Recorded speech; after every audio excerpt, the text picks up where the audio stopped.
नमस्कार, विदेश की खबरों में आपका स्वागत है। मैं हूं आपके साथ अंकिता और आइए अब खबरें देखते हैं विस्तार से। नाइजीरिया में पुलिस की बर्बरता के खिलाफ कई दिनों तक शांतिपूर्ण प्रदर्शनों के बाद भड़की हिंसा में कम से कम 51 आम नागरिकों और 18 सुरक्षा कर्मियों की मौत हो गई। नाइजीरिया के राष्ट्रपति महमूद बुहारी ने इसकी जानकारी दी।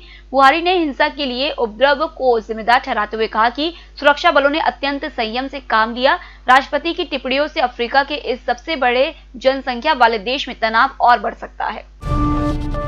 ट्रंप प्रशासन के अधिकारी ने शनिवार को कहा कि हिमालय से लेकर दक्षिण चीन सागर तक इंडो पैसिफिक में चीन के बढ़ते आक्रामक व्यवहार को देखते हुए यह पहले से कहीं अधिक महत्वपूर्ण है कि हम भारत जैसे सहयोगियों के साथ मिलकर काम करें।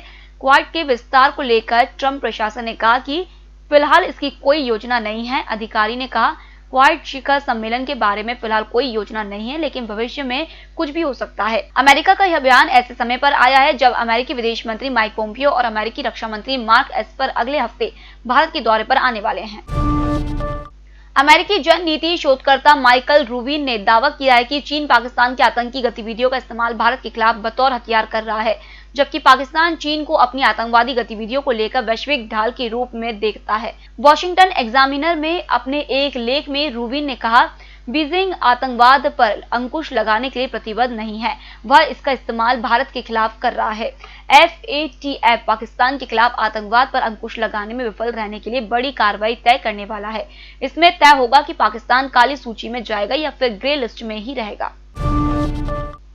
भारत और चीन के बीच बीते कई महीनों से सीमा को लेकर जारी तनाव के बीच अमेरिका ने कहा है कि अगले सप्ताह दिल्ली में होने वाली 2+2 वार्ता में वास्तविक नियंत्रण रेखा की स्थिति पर भी चर्चा होगी। 26 और 27 अक्टूबर को दिल्ली में होने वाली बैठक में अमेरिकी विदेश मंत्री माइक पोम्पियो और रक्षा मंत्री मार्क एस्पर हिस्सा लेंगे। वहीं भारत की ओर से रक्षा मंत्री राजनाथ सिंह और विदेश मंत्री एस जयशंकर भाग लेंगे।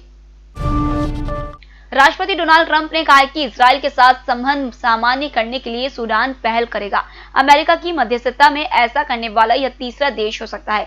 इस समझौते से सूडान और पश्चिमी देशों के बीच संबंध और प्रगाढ़ होंगे। अमेरिका ने सूडान के साथ इस सप्ताह एक समझौता किया था, जिसके तहत यदि सूडान आतंकवाद से पीड़ित अमेरिकी नागरिकों को मुआवजा देता है तो उसे आतंकवाद को शय देने वाले देशों की सूची से बाहर किया जा सकता है।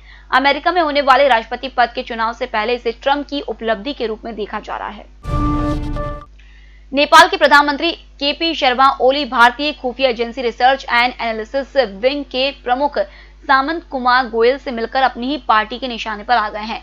सत्तारूढ़ नेपाल कम्युनिस्ट पार्टी के कई नेताओं ने ओली पर कूटनीतिक नियमों को तोड़ने का आरोप लगाया है।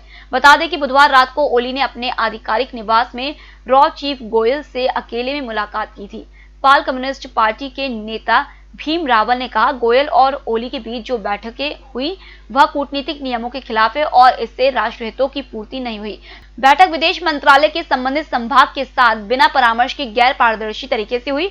ऐसे में इससे राजकीय प्रणाली कमजोर होगी। विश्व स्वास्थ्य संगठन के महानिदेशक टेड्रोस अधनॉम घेब्रेयेसस ने शुक्रवार को कोविड-19 के हालात को लेकर फिर से चेतावनी जारी की। उन्होंने कहा कि आगामी महीनों में वैश्विक महामारी के हालात नाजुक हो सकते हैं। टेड्रोस ने कहा, हम इस महामारी में नाजुक मोड़ पर खड़े हैं। खासतौर पर धरती के उत्तरी हिस्से में स्थिति बेहद खराब है। अगले कुछ महीने बेहद कठिन होने वाले हैं। WHO चीफ ने जोर दिया कि वर्तमान हालात किसी तरह की ड्रिल नहीं है।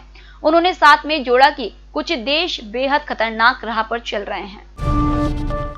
कोरोना वायरस से शुरू होने के बाद बेल्जियम सरकार दूसरी बार नेशनल लॉकडाउन लगाने जा रही है। इस बार लॉकडाउन पहले की तुलना में ज्यादा सख्त होगा।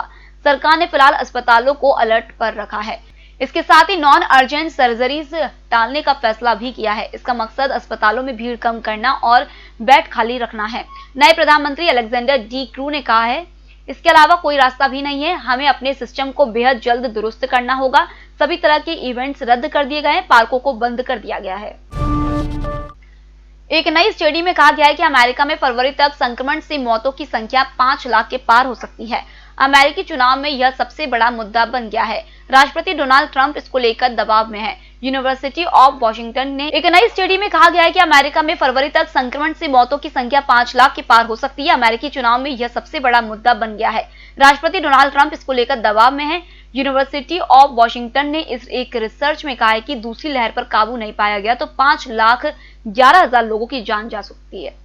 फिलहाल इस बुलेटिन में इतना ही। आप बने रहिए EMS टीवी के साथ। नमस्कार।